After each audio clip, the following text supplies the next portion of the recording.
Dans le premier épisode, on a fait le diagnostic, maintenant on passe à l'action. Ça, c'est le résultat final, une installation complète sur 3 niveaux, avec du gigabit partout et 0 câble visible. Moi c'est Paul et bienvenue sur ma chaîne. Dans ce second épisode, nous allons voir comment j'ai câblé ma maison en RJ45 catégorie 6 pour atteindre une vitesse de 1 gigabit par seconde, voire plus. Je vous montrerai aussi la technique pour dérouler vos câbles, les étiqueter, les mettre ensemble avec du velcro pour ensuite les passer dans les combles ou dans une cloison. Et enfin, je vous montrerai comment sertir vos câbles avec un Keystone. Si vous avez une maison sur un ou plusieurs étages, que vous en avez marre du Wi-Fi qui ne capte pas, alors restez jusqu'au bout. Je vais vous montrer comment passer d'une installation avec 0 câble à une installation câblée et efficace. Pour ça, pas besoin d'être électricien. Alors voici la situation. J'ai plusieurs zones à câbler. Mon bureau, la mezzanine du bureau, passage dans les combles, et enfin l'arrivée dans la buanderie. Le problème, c'est que cette maison n'a pas été prévue pour le réseau domestique. J'ai des murs de briques à percer, et je n'ai pas envie de voir les câbles qui traînent partout. La solution, c'est passer par des plinthes avec goulotte pour passer l'électricité et l'Ethernet de manière sécurisée, percer le plafond de manière propre, et ensuite passer par les combles où la majorité du chemin se fera pour ensuite arriver dans la baie réseau qui se situe dans la buanderie. On passe au perçage entre le bureau et la mezzanine. Pour cela, je prends une scie cloche simple et je termine avec une mèche plus longue pour voir où j'atterris. Ensuite, je vais là-haut et je continue à la scie cloche. Juste de quoi passer 3-4 câbles Ethernet.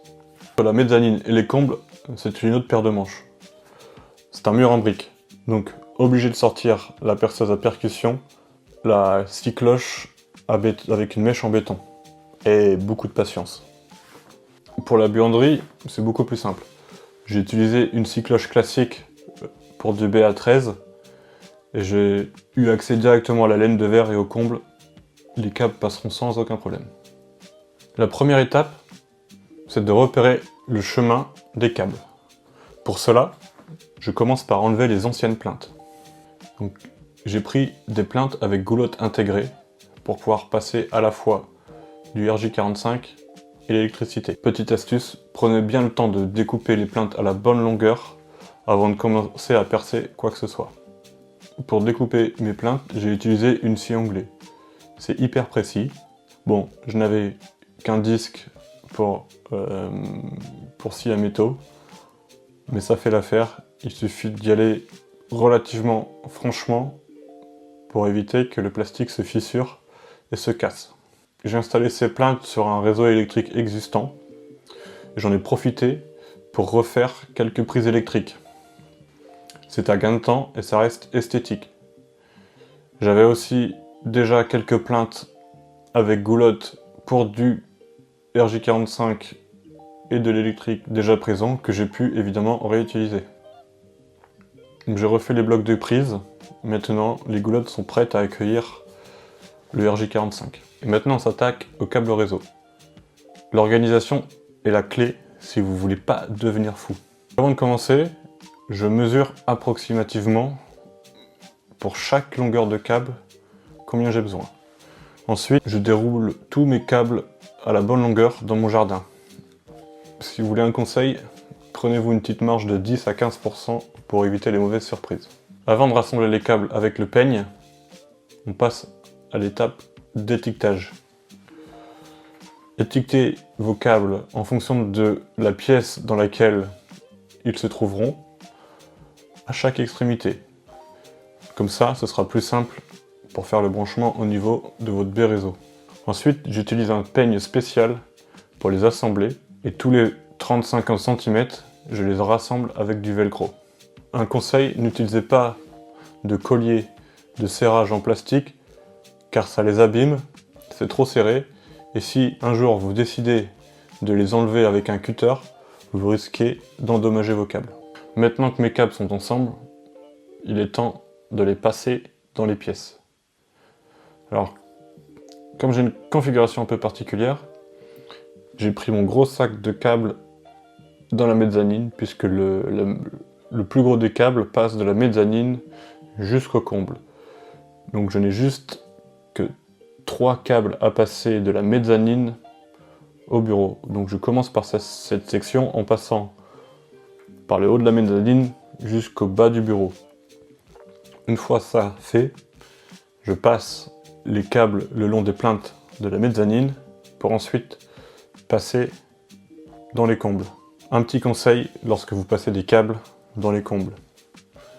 Ne les faites pas passer le long de gaines électriques, parce que cela peut faire des interférences et vous perdrez en qualité de signal, voire même vous perdrez des paquets et vous ne pourrez pas connecter vos appareils correctement. Pour passer les câbles dans la buanderie, je ne pouvais plus passer par les combles car c'est beaucoup trop exigu avec ce toit mansardé. Donc je suis passé sur le toit au niveau des tuiles, j'ai pas pu vous filmer ça, mais en gros j'ai retiré 2-3 tuiles au niveau des là où étaient les câbles et j'ai pu ensuite passer directement dans la buanderie. Une fois les câbles passés, à chaque fois qu'il y a une prise Ethernet, j'ai pu sertir les keystones. Je vous conseille de mettre des keystones partout, c'est beaucoup plus simple à sertir que des têtes RJ45 mâles. On passe à la baie réseau.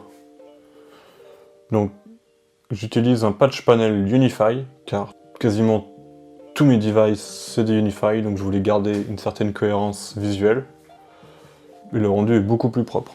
Je fais en sorte de garder une certaine longueur de câble, qu'ils soient tous à peu près de la même longueur. Et ensuite, je sertis les keystones un à un pour ensuite les insérer dans le patch panel. Ensuite, pour sertir les keystones, la clé est de bien respecter les codes couleurs.